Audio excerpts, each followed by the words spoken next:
नमस्कार, स्वागत है आप सभी का जनसत्य न्यूज पर। मैं हूं आपके साथ अनु सिंह।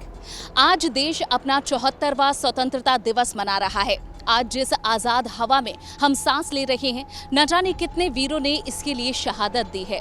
आज उन्हीं वीर पुत्रों की बदौलत हम इस ताज़ी और आज़ाद हवा में सांस ले रहे हैं। न जाने कितने ही हजारों और लाखों ऐसे वीर योद्धा रहे हैं जिन्होंने देश को आज़ाद करने के लिए अपना तन मन धन सब कुछ झोंक दिया। और ऐसे ही वीरों की वीर गाथा आज हम आपको सुनाएंगे और साथ ही स्वतंत्रता दिवस के उपलक्ष्य में कुछ ऐसी स्वतंत्रता संग्राम की घटनाओं का भी जिक्र करेंगे जिन्हें आप सुनेंगे और देखेंगे तो महसूस करेंगे उन वीरों की अजब और जुनून से भरी गाथा। कदम कदम बढ़ाए जा, खुशी के गीत गाए जा, ये जिंदगी है कौम की, तो कौम पे लुटा। कदम कदम बढ़ाए जा, खुशी के गीत गाए जा, ये जिंदगी है कौम की, तो कौम पे लुटाए जा। कदम कदम बढ़ाए जा, खुशी के गीत गाए जा, ये जिंदगी है कौम की, तो कौम पे लुटाए जा।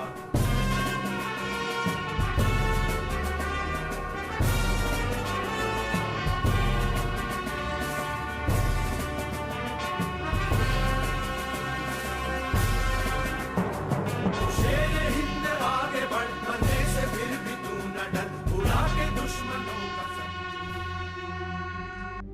1857 में बैरकपुर छावनी से शुरू हुआ देश का पहला स्वतंत्रता संग्राम कहे जाने वाली क्रांति।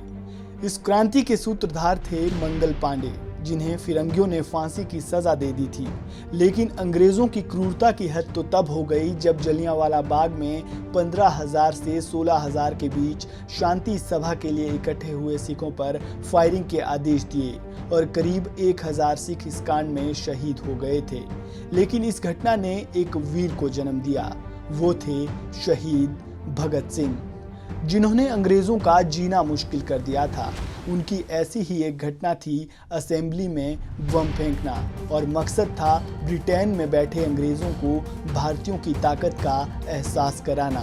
अंग्रेजों को उनकी औकात याद दिलाने वाली एक और घटना स्वतंत्रता संग्राम के दौरान हुई थी, और वो थी काकोरी स्टेशन पर सरकारी खजाना ले जा रही ट्रेन को लूटना।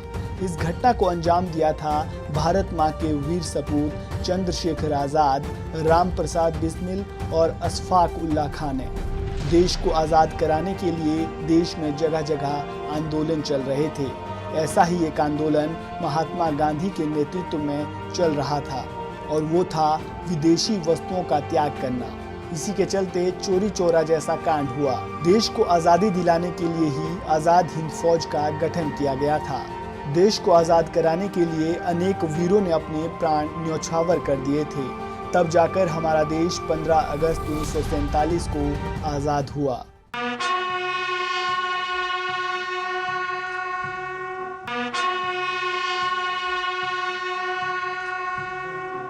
अंग्रेजों की क्रूरता के खिलाफ हमें लंबी जंग लड़नी पड़ी, और ये विद्रोह ऐसा था कि कभी कभी अपनों से भी लड़ाई करनी पड़ी।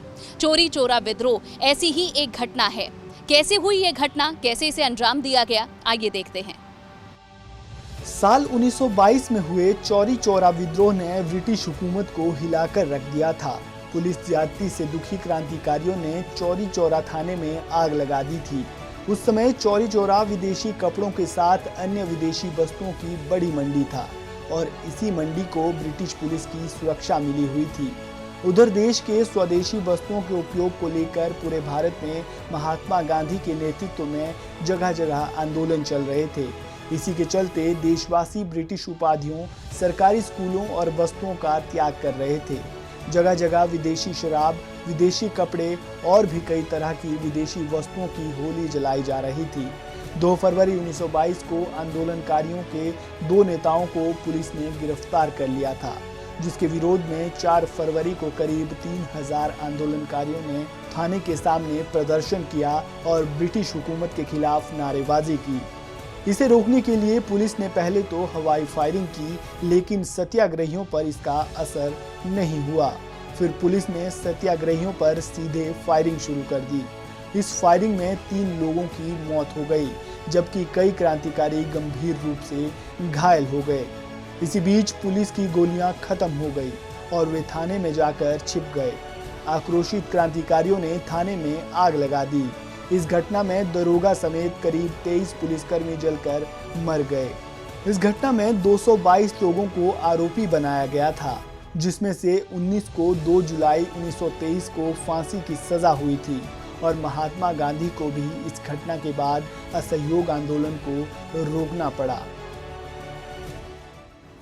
देश के वीरों में से एक वीर थे नेताजी सुभाष चंद्र बोस। देश के स्वतंत्रता संग्राम में ये एक बड़े स्रोत थे। ये वही शख्सियत है जिन्होंने तुम मुझे खून दो मैं तुम्हें आजादी दूंगा का नारा दिया था। इनके इस नारे के तुरंत बाद लोग धर्मों और जातियों से ऊपर उठकर अपना खून बहाने के लिए सामने आ गए। नेताजी सुभाष चंद्र बोस के नेतृत्व में आजाद हिंद फौज ने अंग्रेजों से देश के कई भागों को आजाद कराया था। देखिए हमारी ये रिपोर्ट।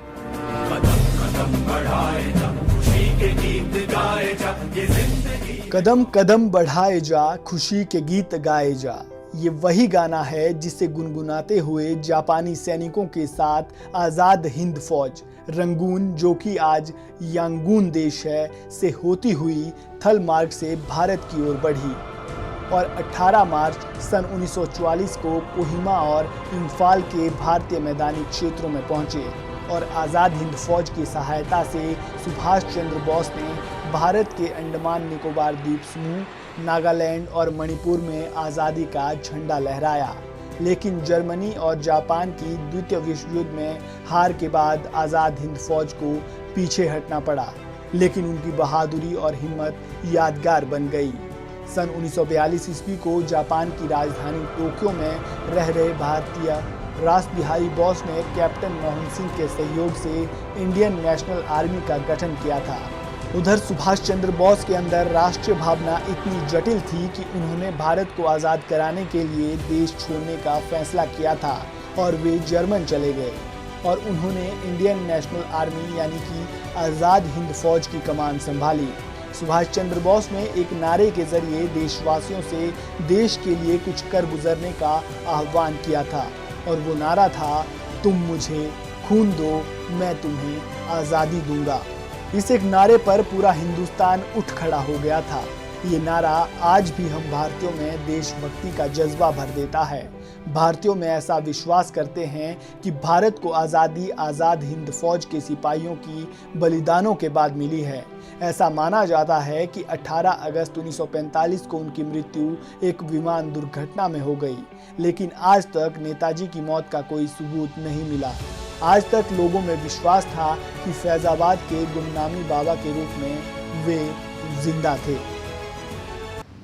तो आपने देखा किस तरह से क्रांतिकारी मंगल पांडे ने अंग्रेजों की नाक में दम कर दिया, लेकिन अंग्रेजी हुकूमत की क्रूरता की कोई हद नहीं थी और इसी का जीता जागता उदाहरण है जलियांवाला बाग हत्याकांड। जलियांवाला बाग हत्याकांड में अंग्रेजी हुकूमत ने क्रूरता की सारी हदें पार कर दी और इसी का ही नतीजा रहा कि कई और क्रांतिकारी हमारे देश में पैदा हुए। देखिए ये रिपोर्ट। ये जलियांवाला बाग है जो गवाह है हजारों निहत्थे और मासूम लोगों की हत्या का।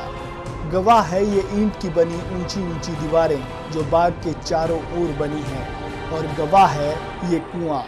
हजारों सिख श्रद्धालु जलियांवाला बाग के पास बने हरमंदिर साहिब गुरुद्वारे में खालसा पंथ के गठन को याद करने पहुंचे थे और पूजा करने के बाद करीब 15 से 20 हजार सिख श्रद्धालु जलियांवाला बाग में शांति सभा के लिए जमा हुए। लेकिन ब्रिटिश शासन 1857 में हुए विद्रोह से डरा हुआ था, इसीलिए अंग्रेजों को जलियांवाला बाग में लोगों को इस तरह जमा होना संदिग्ध लगा। इसी डर की वजह से अमृतसर में तैनात ब्रिगेडियर जनरल डायर अपने 50 बंदूकधारी सैनिकों के साथ जलियांवाला बाग पहुंचे। उनके पास मशीन गन वाले टैंक भी थे, लेकिन बाग के संकरे दरवाजे से इन्हें ले जाने में दिक्कत आ रही थी, जिस वजह से उन्हें बाहर छोड़ दिया गया। लेकिन बंदूकों के साथ अंग्रेजी सैनिक बाग की दीवारों पर चढ़ गए और जलियांवाला बाग का गेट भी बंद कर दिया ताकि कोई बाहर ना जा सके और फिर जनरल डायर के आदेश पर लोगों पर अंधाधुंध गोलियां बरसाना शुरू कर दिया। चारों ओर से घिरी दीवार के चलते लोगों के पास भागने का कोई चारा नहीं था, जिस वजह से लोग इस बाग से बाहर नहीं भाग सके और फिरंगियों की गोली का शिकार बने। बहुत लोग तो अपनी जान बचाने के लिए वहां बने कुएं में कूद गए, लेकिन वो अभागे फिर भी अपनी जान नहीं बचा सके। उस वक्त अंग्रेजी शासन ने इस कांड में मरने वालों की संख्या 400 बताई थी, लेकिन गोलियों के शिकार लोगों की संख्या 1000 से भी ज्यादा थी। इस कांड के निशान आज भी जलियांवाला बाग की दीवारों पर बने गोलियों के निशान के रूप में मौजूद हैं। Report Jansatya news. भारत को आजाद कराने में देश के कई वीर सपूतों ने अपनी जान की बाजी लगा दी और ऐसे ही एक वीर सपूत थे मंगल पांडे। मंगल पांडे को भारत की स्वतंत्रता संग्राम में सूत्रधार के तौर पर देखा जाए तो अतिशयोक्ति नहीं होगी। 1857 में बैरकपुर छावनी में मंगल पांडे ने अंग्रेजों की बगावत की थी और यहीं से ही देश में स्वतंत्रता संग्राम की नींव रखी गई। ऐसा क्या हुआ था इस घटना में कि देश के अंदर स्वतंत्रता की मांग को लेकर एक लहर दौड़ पड़ी? देखिए इस रिपोर्ट में। भारत मां परितंत्रता की बेड़ियों में जकड़ी हुई थी। हर तरफ से बस एक आवाज थी, आजादी आजादी बस आजादी। अंग्रेजों के अत्याचारों से परेशान भारतीयों में धीरे धीरे स्वतंत्रता की चिंगारी भड़क उठी थी। बस समय का इंतजार था। आखिरकार वो समय भी आया। 1857 की क्रांति। इस क्रांति की वजह बना मंगल पांडे का गाय और सुअर की चमड़ी से बने कारतूस चबाने से मना कर देना, क्योंकि गाय हिंदू धर्म में पूजनीय है और सुअर मुस्लिम धर्म में अच्छा नहीं माना जाता है और इनके मांस से बने कारतूस को चलाने से पहले दांतों से चबाना पड़ता था। कारतूस के गाय सुअर की चर्बी से बने होने की बात मंगल पांडे को पता चली तो उन्होंने इस कारतूस को चलाने से मना कर दिया। फिर क्या था, धीरे धीरे कारतूस वाली बात की ये मांस से बने हैं पूरी छावनी में फैल गई और सभी हिंदू और मुस्लिम सैनिकों ने कारतूस चलाने से मना कर दिया। ये बात अंग्रेज अधिकारियों को नागवार गुजरी और 9 मई 1857 को अपने साथी सैनिकों द्वारा क्रांति करने के लिए गिरफ्तार कर लिया गया। बगावती सेना ने जल्दी ही दिल्ली पर कब्जा कर लिया और ये क्रांति एक बड़े क्षेत्र में फैल गई और देश के लगभग सभी भागों में इसे हाथों हाथ दिया गया। भारत के हर धर्म, हर जाति के सभी वीर पुत्र कंधे से कंधा मिलाकर लड़े और ब्रिटिश राज को उखाड़ने का संकल्प लिया। लेकिन इस क्रांति को ब्रिटिश राज द्वारा 1 साल के अंदर नियंत्रित कर लिया गया और इसके लिए जिम्मेदार थे देश के कुछ चाटुकार और खरीदे गए कलमबाज लोग, जिन्होंने इस महासमर को मात्र सैनिक विद्रोह कहकर लज्जित किया था। चोरी चोरा की घटना जहां देश के स्वतंत्रता संग्राम के इतिहास में एक महत्वपूर्ण घटना रही है, वहीं एक घटना ऐसी भी थी जिसे हम भारतीय गर्व के तौर पर देखते हैं। एक ऐसी घटना घटी जिसने अंग्रेजी हुकूमत को हिलाकर रख दिया। ये घटना थी काकोरी रेलवे स्टेशन पर अंग्रेजी सरकार के खजाने को लूटना। कैसे वीर सपूतों ने इस घटना को अंजाम दिया, देखिए इस रिपोर्ट में।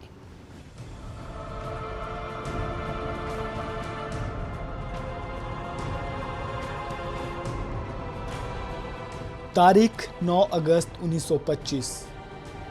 इस दिन भारत माता के वीर सपूतों ने लखनऊ के पास काकोरी स्टेशन पर अंग्रेजों का सरकारी खजाना लूटा था और ये घटना भारतीय स्वतंत्रता संग्राम के इतिहास में दर्ज हो गई।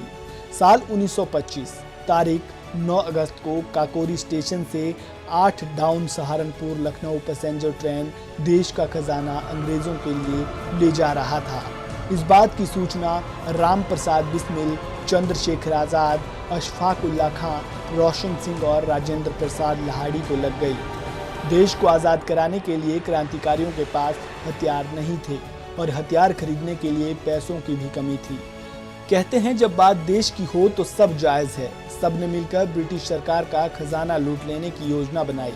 जैसे ही ट्रेन काकोरी रेलवे स्टेशन से चली तभी राम प्रसाद बिस्मिल की योजना अनुसार ट्रेन की चेन खींच दी गई और क्रांतिकारी पंडित राम प्रसाद बिस्मिल के नेतृत्व में अशफाक उल्ला खान और चंद्रशेखर आज़ाद ने अपने 6 और साथियों की मदद से गार्ड के डिब्बे से सरकारी खजाने का बक्सा नीचे गिरा दिया और खजाने को लूट लिया।